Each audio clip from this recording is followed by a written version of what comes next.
Hello and welcome to True Guidance Tarot. I'm Adriana Teodoro-Dier. I'm a spiritual medium and intuitive reader. I've got a message for Aquarius today. I have connected to my guides in spirit and asked them to bring a message through the cards that will be deeply inspiring as well as beneficial for you this week. If you are new to the channel, I strongly encourage you to subscribe so that you can benefit from the high vibration information of these readings every single week. And if you're returning, I'm so glad to see you again. Thank you so much for your time and energy. I'm also curious to know if you have any suggestions for any additional content or things you'd like to see on this channel. Welcoming your ideas and your input. I'd really love to hear what you have to say.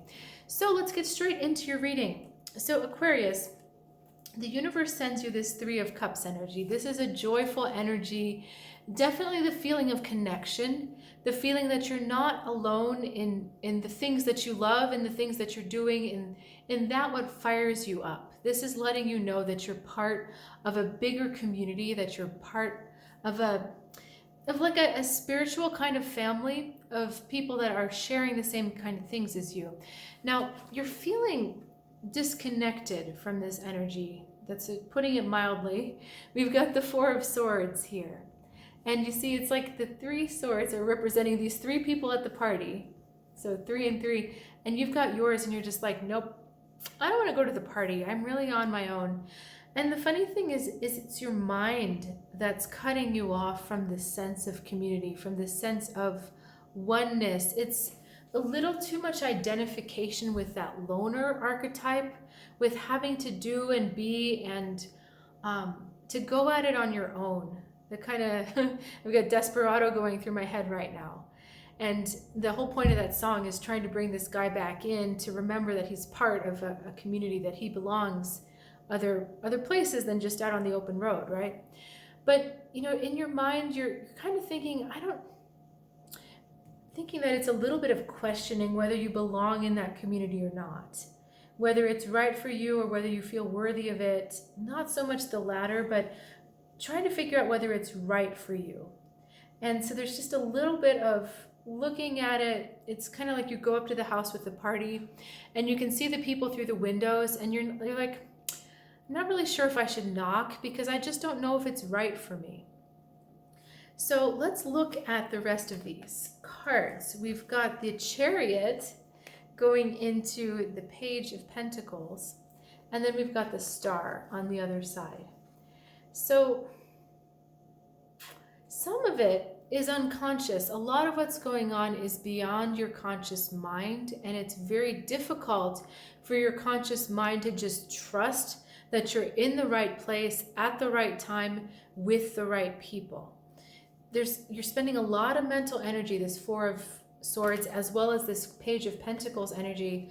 You're spending a lot of mental energy trying to discern and trying to logic your way through something that's not really logical.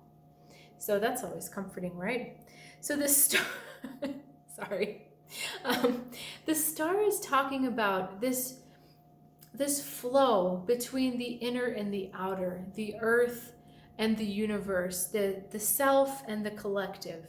It's talking about a flow, but it's also talking about the connection between the flow. You can see her toe is dipped in the water, and the flow that comes from her, or that she's holding, it nourishes everything. And that's really the message. When you nourish one part, you nourish the other part.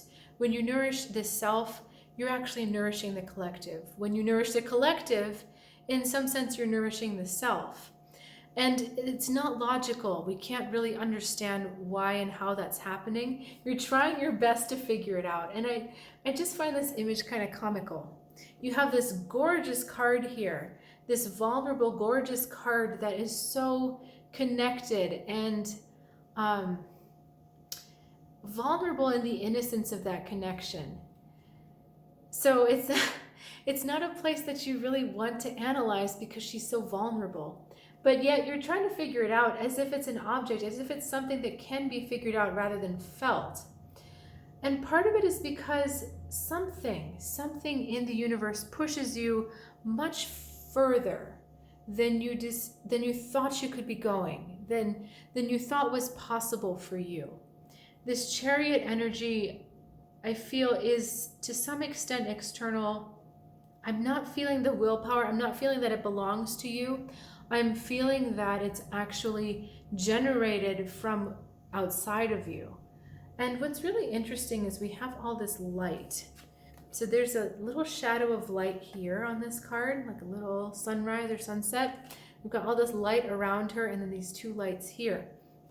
So while you're sitting here sulking and being outside the party, and I'm saying that in a joking way, but when you're sitting there outside the party, the universe or the atmosphere is already shifting behind you. You know, you have nothing to do with it. It's shifting, and you're being pushed forward. And I want to say, I feel like you're being pushed out. You're being pushed out into maybe more of the public eye, or that you're being seen more, or that your identity is coming into a place where it could be scrutinized. I think that's what it is. And yet for you, this is such a raw, tender, kind of vulnerable place. And trying to discern what's happening with yourself, with the universe, is almost like a protection, like a self-protection, because this is so raw, this connection to yourself and to the universe and to what has been lost and gained on your soul journey.